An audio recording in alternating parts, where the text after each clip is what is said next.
जब हम 1 घंटा अपने मन को समझा सकते हैं तो 12 घंटा क्यों नहीं समझा सकते? मन मेरा ही है ना।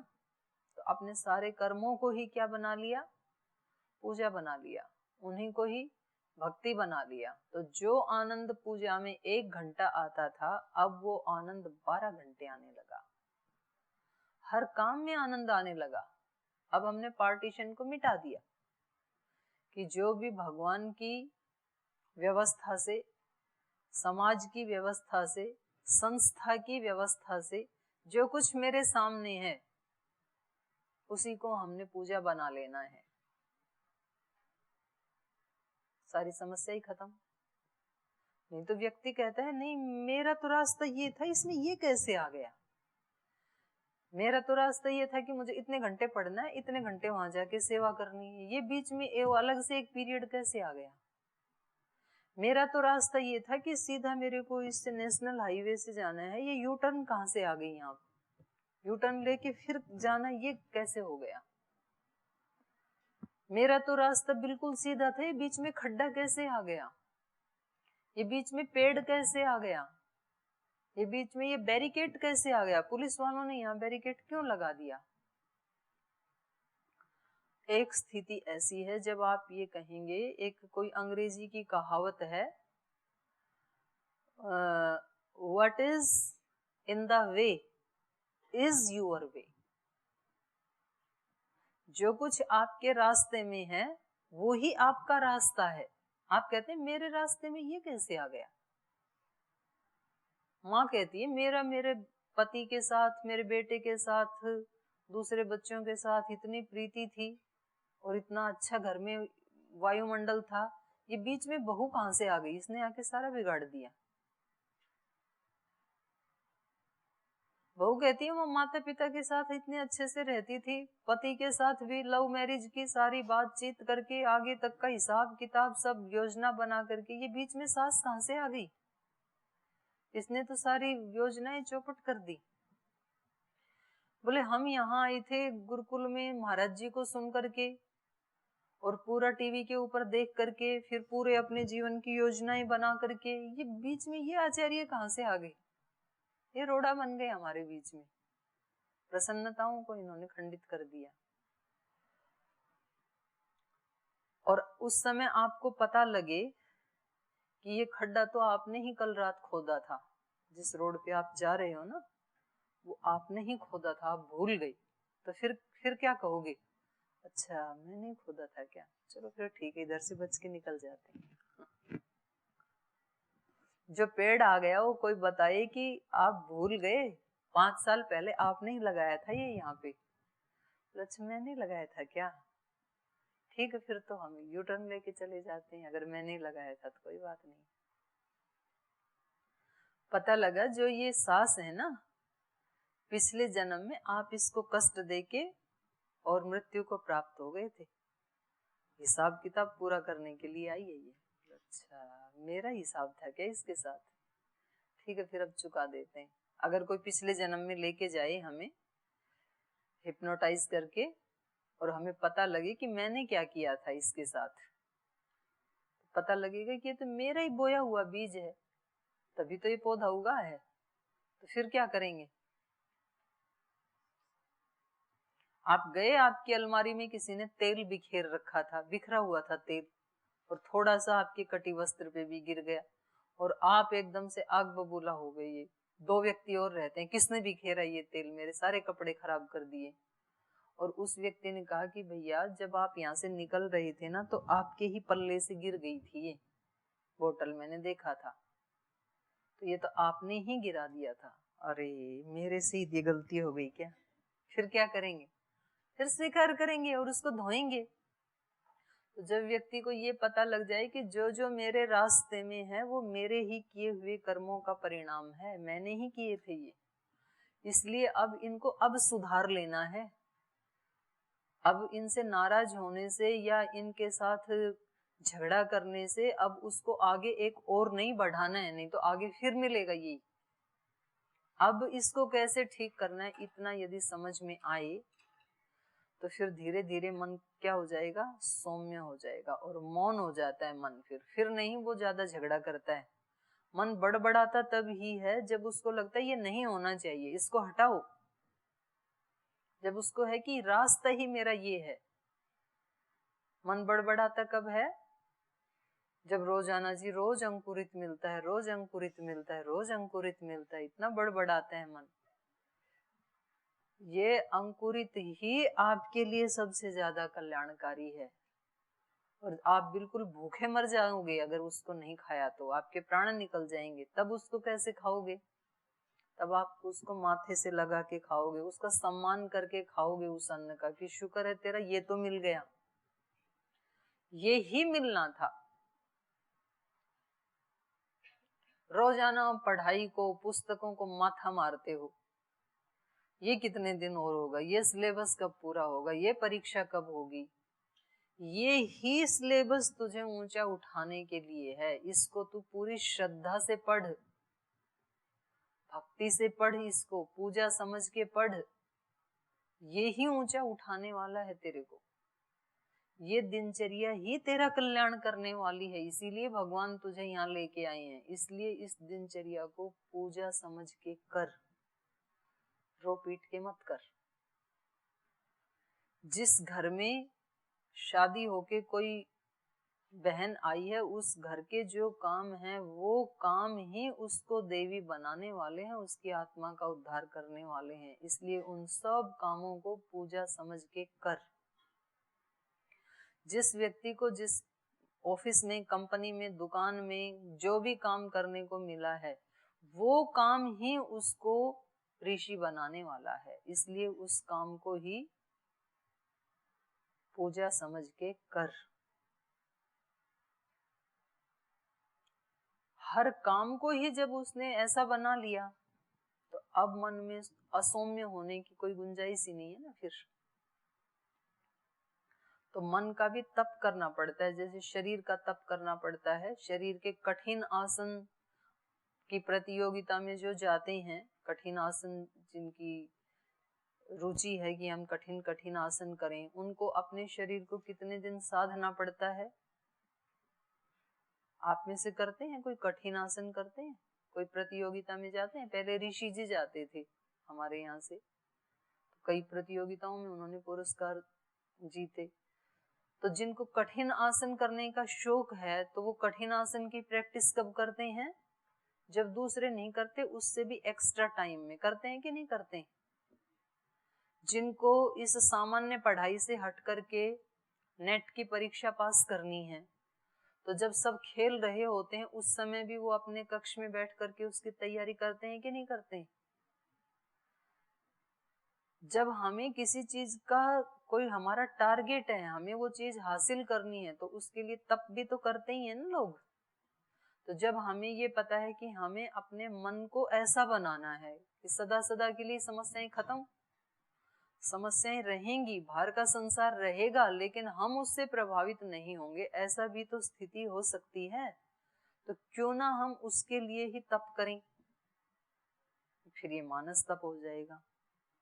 तो जितना जितना तप करके हम उसको हल्का करते जाएंगे, अपने मन को निर्भय करेंगे, हल्का करेंगे। दुनिया भर की टेंशनें लेके घूमते हैं हम, और अपनी वाली तो हैं ही हैं, औरों की भी ले लेते हैं उधारी, बिना कीमत के ले लेते हैं। तो उनको जितना जितना हटाते जाएंगे, आप रिलैक्स रहेंगे, उतनी उतनी सौम्यता बढ़ती जाएगी। ये मानस तप है। मनः प्रसाद सौम्यत्वम मौनम। क्यों दुनिया भर के विचारों में उलझ करके अपने दिमाग का वो बना रखा है कचरा, आपने कचरे का डिब्बा बना रखा है दिमाग को। जैसे वो ढेर होता है ना कचरे का, सब कोई पन्नी में अपने घर से कचरा भर के लाते हैं, वहां लाके डाल देते हैं, और फिर दुर्गंध उठती रहती है वहां से। ऐसे हमने दुनिया भर के दोष देख देख करके अपने दिमाग को कचरा का ढेर बना रखा है। इसमें ला ला के डाल देते हैं। इधर से देखा थोड़ा सा, उस व्यक्ति का देखा, उस व्यक्ति का देखा, उस व्यक्ति का देखा, सब जगह दोष देखे। देख देख करके पूरा सुबह से शाम तक, जब शाम को सोते हैं ना, तब पूरा भरा होता है, और फिर दुर्गंध आती है वहां से, क्योंकि सबके दोष देख देख करके क्या बना लिया, मन को कचरे का ढेर बना लिया। इससे उल्टा भी तो हो सकता था। सुबह से शाम तक थोड़ी थोड़ी देर में भगवान की शरणागति में उसको याद करना, उसकी चरण शरण में रहना, उसकी शरणागति में रहना, जो काम मिले उसी की पूजा समझना, जो व्यक्ति सामने मिला उसी का स्वरूप देखना, ऐसा करते करते करते करते शाम तक भागवत शक्ति इतनी से इतनी हो जाती। तो कैसे सोते? शांति से सोते। फिर ये मानस तप में आएगा, मन को मौन रखते हुए। तो मन प्रसाद सौम्यत्वम मौनम आत्मविनिग्रह, ऐसी कोई स्थिति जिसके बारे में ये कह रहे हैं कि हम जब चाहें अपने मन को वहां लगा दें और जब चाहें वहां से हटा लें।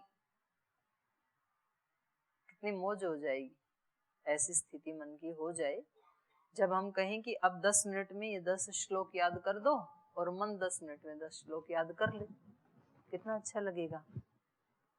और जब हम कहें कि नहीं, इस विचार से मेरे को अच्छा नहीं लग रहा है, बस अब ये विचार मेरे अंदर ना आए, बंद, क्लोज, और मन बंद हो जाए, कितना अच्छा लगे। कैसा रहेगा मन? बिल्कुल हल्का। जो चाहिए वो ले लेगा, जो नहीं चाहिए नहीं आएगा। ऐसे जीते हैं ऋषि। जब आप संध्या करते हैं, हवन करते हैं, मंत्र पाठ करते हैं, गायत्री की माला फिरते हैं, तो आप ये सोचें कि जब उस ऋषि ने, जो गायत्री मंत्र का ऋषि है, उसने जब इस मंत्र का उच्चारण किया होगा तो उसके चित्त की स्थिति कैसी रही होगी, भगवान के साथ उसका कनेक्शन कैसा रहा होगा। ऐसा कनेक्शन इस समय मेरा है कि नहीं? मैं जो ये मंत्र बोल रहा हूँ और जो प्रार्थना कर रहा हूँ, जिस भर्ग के लिए मैं प्रार्थना कर रहा हूँ, भर्गो देवस्य धीमहि धियो यो नः प्रचोदयात्, तो ये मेरी वाणी बोल रही है या अंतःकरण में भी अभिप्सा है, या मेरे शरीर का रोम रोम बोल रहा है? उस ऋषि ने बोला होगा तब कैसे बोला होगा? उसके सारे अस्तित्व ने इसकी डिमांड की होगी। और मेरे अस्तित्व का कितना प्रतिशत हिस्सा इसकी डिमांड कर रहा है? या 1% भी डिमांड नहीं कर रहा है, केवल वाणी से टेप रिकॉर्डर की तरह बोले जा रहा हूं। ये खुद देखना होता है। वाणी कुछ और बोल रही है और मन कुछ और ही बोल रहा है। मन तो कहीं और ही बातचीत कर रहा है। तो एक सुनाई थी ना मैंने कहानी गुरु नानक देव जी की। शरीर तो नमाज पढ़ रहा था और मन घोड़े बेच रहा था। तो गुरु नानक जी ने कहा, आप नमाज कहाँ पढ़ रहे थे, आप तो घोड़े बेच रहे थे। तो हम भी मतलब यज्ञ कहाँ कर रहे होते हैं, जाप कहाँ कर रहे होते हैं, हम तो कुछ और कर रहे होते हैं अलग अलग। तो खुद देखना होता है। तो मन को क्या करना है? मौन। मौन का मतलब जब जो काम कर रहे हैं, इसलिए अलग अलग लोगों ने उसको अलग अलग भाषा में कहा। Live in presence. एक बहुत बड़े सन्यासी थे, मैंने कई बार चर्चा भी की है, पूज्य स्वामी निर्मलानंद जी महाराज जी। उनका ये वाक्य था, लिव इन प्रेजेंस। वर्तमान में रहो, आगे का भी मत सोचो, पीछे वाले का भी ज्यादा उधेड़ बुन में मत रहो। इस समय जो है उसमें पूरा आनंद लो। इस समय पढ़ रहे हो ना, तो पढ़ाई में खो जाओ, तल्लीन हो जाओ। पढ़ाई ऐसी कि मतलब आप उससे हटने का मन ही ना करे, इतना उसमें आनंद आए। ये है लिव इन प्रेजेंस। जब आप यज्ञ आदि कर रहे हैं उसी में ही खो जाएं, उसमें इतना आनंद आने लगे, छोड़ने को मन ना करे। जब खेल रहे हैं तो खेल में इतना आनंद आए। नहीं तो खेल के समय अष्टाध्यायी याद आती है कि खेल तो रहे हैं, अभी इतना याद करना है। और जब अष्टाध्यायी याद करते हैं तब खेल की याद आती है, कितनी देर में याद होगा, ये याद हो जाए तो जाके खेलूं। उल्टा। तो अलग अलग महापुरुषों ने कहा यही मन का मौन है, लिव इन प्रेजेंस। वर्तमान में रहना, यही मन का। नहीं तो मन बड़बड़ाता ही रहता है, कुछ ना कुछ इसको बोलना ही है। कुछ बच्चों को आदत पड़ जाती है ना, न्याय दर्शन की भाषा में उसको कहा है वितंडा। वैतंडिक होते हैं कुछ, उनको हर चीज के लिए आर्ग्यूमेंट ही करना है, विद्रोह ही करना है। अच्छी बात के लिए भी विद्रोह ही करना है, संघर्ष ही करना है। और फिर शरीर तो बड़ा हो जाता है, मन वही बच्चा रहता है, क्योंकि बचपन से आदत ऐसी डाल ली हमने। और आप सब जितने भी यहाँ बैठे हैं ना, मेरे समेत, सब विद्रोही आत्माएं हैं। एक अनुशासन में चलने वाली आत्माएं तो है नहीं तो घर में ही रहते ना, जैसे दुनिया चल रही थी वैसे चलते। तो हैं तो पक्के विद्रोही, उसको तो छोड़ने वाले हैं। लेकिन यहाँ भगवान के साथ विद्रोह नहीं करना, अपनी आत्मा के साथ विद्रोह नहीं करना, उसको ठीक करना है। अब फॉल्ट है वो, विद्रोह करना अच्छी बात नहीं है, तो उसको अब ठीक करना है। यहाँ तक तो ठीक था, जो यहाँ आ गए ना, इतना विद्रोह तो ठीक था, अब विद्रोह नहीं करना, अब उसको ठीक करना है। नहीं तो क्योंकि वो संस्कार बन गए बचपन से, विद्रोह करने वाले, संघर्ष करने वाले, रिएक्ट करने वाले, अब उसको ठीक करना है। अब मेरे सामने जो है उसको मुझे क्या बनाना है, पूजा बनाना है, उसी को भक्ति बनाना है, उसी को आनंद देने वाला बनाना है। उसको भी बना सकते थे, पर वो हमारे प्रारब्ध ऐसा नहीं था। जिन लोगों का होता है वो वहां पर भी साधना करते हैं, ऐसी बात नहीं है। पर अब तो एक क्लियर कट हो गया ना, मेरा रास्ता ये है और एक रास्ता वो है, तो बिल्कुल अब वो हो गया, निर्णय हो गया है, अलग अलग रास्ते हैं। इसलिए इस रास्ते के जो भी विधान है, अब उसमें विद्रोह नहीं करना है।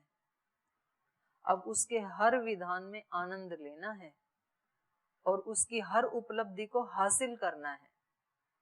छूट ना जाए कुछ भी मेरे से, शरीर के स्तर पर, मन के स्तर पर, आत्मा के स्तर पर। तो पहले तप करना होता है, फिर सहज हो जाती है। तो तीनों प्रकार का तप यहाँ गीताकार ने बताया। देखो गीताकार अर्जुन को कहाँ से उठा के लाए हैं, बिल्कुल सामान्य स्थिति से उठा के, और कहाँ लेके आ गए हैं यहाँ, समझाते समझाते समझाते। तो जो काउंसलिंग होती है ना, वो मन की ट्रेनिंग होती है।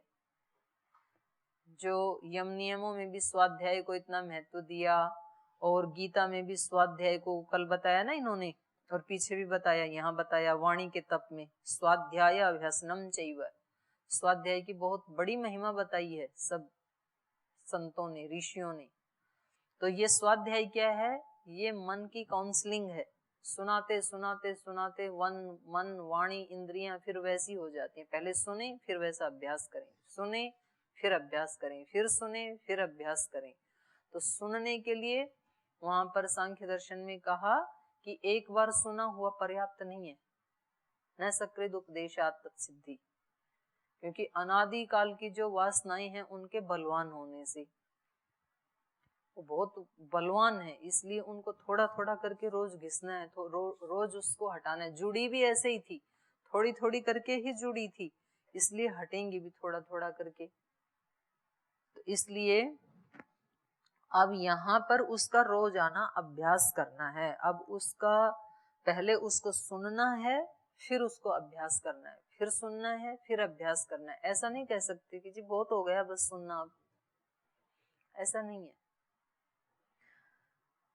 अगर हमारी ऐसी स्थिति होती तो फिर तो एक शब्द सुन करके ही हमें वो उपलब्धि हो जाती।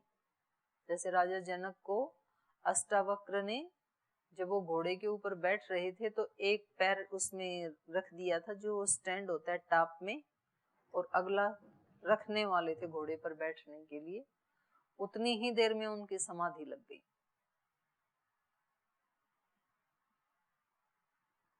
मतलब जब लगती है तो उतनी ही देर में लग जाती है, पर जब तक वो काल नहीं आए, वो क्षण नहीं आए, तब तक फिर निरंतर करना है। थोड़ा सा आगे गए, थोड़ा पीछे लाए अपने को, फिर थोड़ा आगे गए, फिर थोड़ा पीछे लाए। हमारे अभ्यास ऐसे ही तो होते हैं। तो इसलिए वो तो चलता रहता है, रस्साकस्सी तो चलती रहती है, पुरुषार्थ भी चलता है, लेकिन कोई चीज हमें हासिल नहीं होती है। क्योंकि जैसे ही वो एक बैरिकेड आया, हमने तुरंत अपने आप को पीछे खींच लिया। तो अब तक यहाँ जो यात्रा की थी वो सारी बेकार। अब फिर दोबारा वहां पहुंचो, वहां पहुंचेंगे तब फिर वही बैरिकेड आने वाला है, वही खड्डा आएगा, वही ब्रेकर आएगा, वही बैरिकेड आएगा, वही पेड़ आएगा, कोई ना कोई तो आएगा। फिर वो आप पीछे खींच लाएंगे अपने आप को, यात्रा वहां की वहां। तो किसी भी बैरिकेड को, किसी भी ब्रेकर को, किसी भी खड्डे को क्या मानना है? अपने पथ का विधान। ये जरूरी है मेरे लिए और मुझे इसको फेस करना है और फेस करके इसको पार करना है, वापस नहीं आना। अब मौनम आत्म विनिग्रह भाव संशुद्धि ही, इसी में आ गई भाव की संशुद्धि। जो हमने कहा ना, मन को हल्का करना। मन हल्का कब होगा? जब अपने भावों में शुद्धता आएगी। ठीक है, सब अपने अपने ढंग से कर रहे हैं, उसका कुछ और अभिप्राय रहा होगा उस व्यक्ति का, उसने जो कहा। और कई बार क्या होता है, व्यक्ति की भावना बुरी नहीं होती है लेकिन उसका तरीका बुरा होता है। तो हमें अपने मन को ठीक करने के लिए क्या देखना है? उसका तरीका देखना है कि भाव देखना है। अपने मन को ठीक रखना है तब तो भाव देखना है, और अपने मन को बिगाड़ना है तो फिर तरीका देखना है कि भाव भले ही कुछ भी रहा हो, तरीका तो गलत था ना। तो ये देखेंगे तो अपना मन क्या हो जाएगा? परेशान। और हमने ये कहा कि तरीका गलत हो सकता है पर भावना तो गलत नहीं थी उस व्यक्ति की, तो ये सोचा तो अपना मन क्या रहेगा? शांत। तो अपनी रक्षा करनी है तो अच्छी वाली चीज को देखना, और यदि अपना नुकसान करना है तो वहां बुरी वाली को देखना। तो दोनों में हमारी स्वतंत्रता है। तो कोई भी व्यक्ति अपना नुकसान चाहता है क्या? नहीं चाहता है। तो जब हम अपना नुकसान नहीं चाहते हैं तो सजग रह करके वही चीजें देखनी है जिससे अपना लाभ हो। तो यही भाव की संशुद्धि है। इति एतत् तपसो मानसम उच्यते। तो ये जो तप है इसको मानस तप कहा। 5 प्रकार का शारीरिक तप, 5 प्रकार का वाणी का तप, 5 प्रकार का मन का तप। शरीर के 5 तप कौन से हैं? ये कल मैं पूछूंगी आपसे, अभी तो देख के बता दो, कल बिना देखे पूछूंगी तीनों पांचों प्रकार के, क्योंकि ये तो हमारे बड़े काम की चीज है ना। और ये लगभग रोजाना ही पूछेंगे रोज इसके बारे में, क्योंकि ये पहले तो दिमाग में फिट हो जाए बोल बोल करके, उसके बाद फिर ये याद आने लगेगा क्रियाओं में। तो शारीरिक तप क्या है?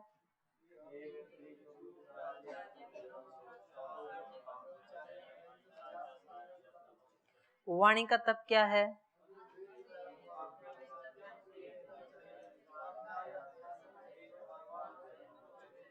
मन का तप क्या है?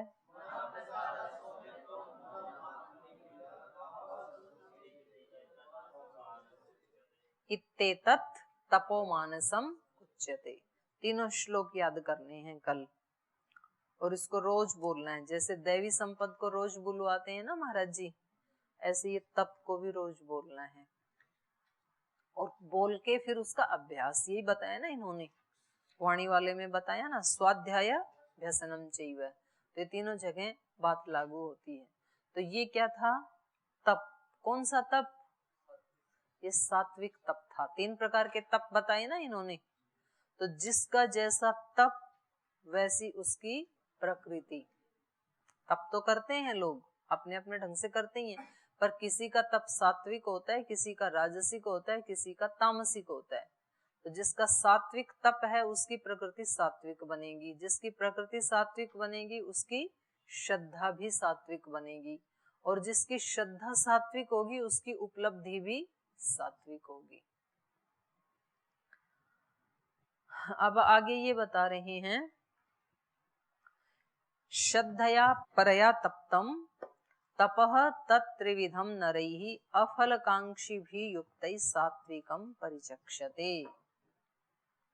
ये जो तीनों प्रकार के तप बताए हैं, इनको मनुष्य यदि अफल आकांक्षा भी युक्त, माने फल की आकांक्षा न रखता हुआ, और कैसे करे इसको? श्रद्धया परया तप्तम, परम श्रद्धा के साथ, परया श्रद्धया तप्तम। तो इन तपों को क्या कहेंगे? सात्विकम परिचक्षते। देखो ये 5 बताए तप पहले, फिर उनको भी कैसे करना है उसका भी तरीका। तो ये कितनी बड़ी कृपा है हमारे ऊपर, इन महापुरुषों की, इन संतों की, ऋषियों की, योगियों की। ये कह रहे हैं इनको भी कैसे करना है? परया श्रद्धया। शरीर का तप कर रहे हैं, वाणी का कर रहे हैं, मन का कर रहे हैं, और कैसे कर रहे हैं? परम श्रद्धा के साथ। ये मेरे लिए बहुत हितकारी है, ये भगवान का बहुत बड़ा अनुग्रह है कि उन्होंने मुझे ये तप करने के लिए चुन लिया है। अहो भाग्य है मेरा, भगवान का लाख लाख शुक्रिया है। ऐसी भावना से करें, माने एक कृतज्ञता के भाव से युक्त होकर के करें ये तप भी। अहंकार से होकर युक्त होकर के ना करें, बल्कि श्रद्धा से युक्त होकर के करें। और श्रद्धा भी सामान्य नहीं, परया श्रद्धया, परम श्रद्धा से युक्त होकर के। श्रद्धया परया तप्तम तपः त्रिविधम नरैहि, और अफल कांक्षी भी श्रद्धा से युक्त होकर के कर रहे हैं, और फल की कामना नहीं है कि जो आप उचित समझें वही दे देना। तेरी खुशी समझकर सब गम भुला दिया है, राजी हैं हम उसी में जिसमें तेरी रजा है। इस भाव में रह करके जब इसका अनुष्ठान किया जाए तीनों प्रकार के तपों का, तो ये तप फिर क्या कहलाएंगे? सात्विक तप। तो आगे राजसिक तप क्या है, इसकी चर्चा कल करेंगे। यही पाठ को विराम देते हैं।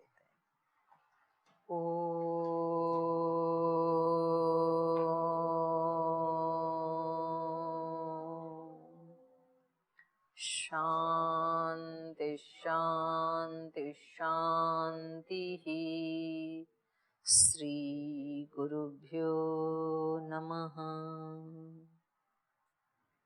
हे हृदयेश्वर, हे सर्वेश्वर, हे प्राणेश्वर, हे परमेश्वर।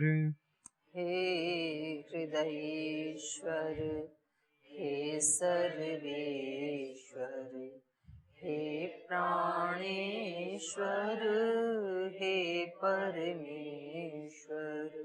हे समर्थ, हे करुणा सिंधु, हे समर्थ, हे करुणा सिंधु, विनती ये स्वीकार करो, विनती ये स्वीकार करो।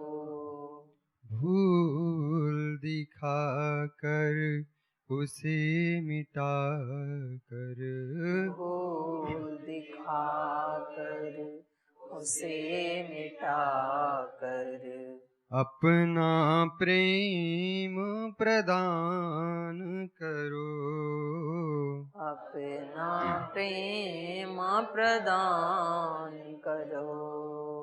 पीर हरो हरि, पीर हरो,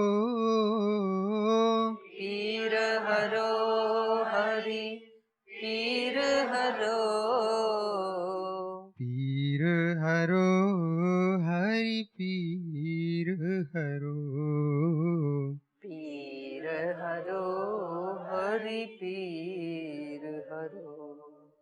हे हृदयेश्वर, हे सर्वेश्वर, हे प्राणेश्वर, हे परमेश्वर। हे हृदयेश्वर, हे सर्वेश्वर, हे प्राणेश्वर, हे परमेश्वर। हे प्राणेश्वर, हे परमेश्वर, हे प्राणेश्वर, हे परमेश्वर। ओम श्री गुरुभ्यो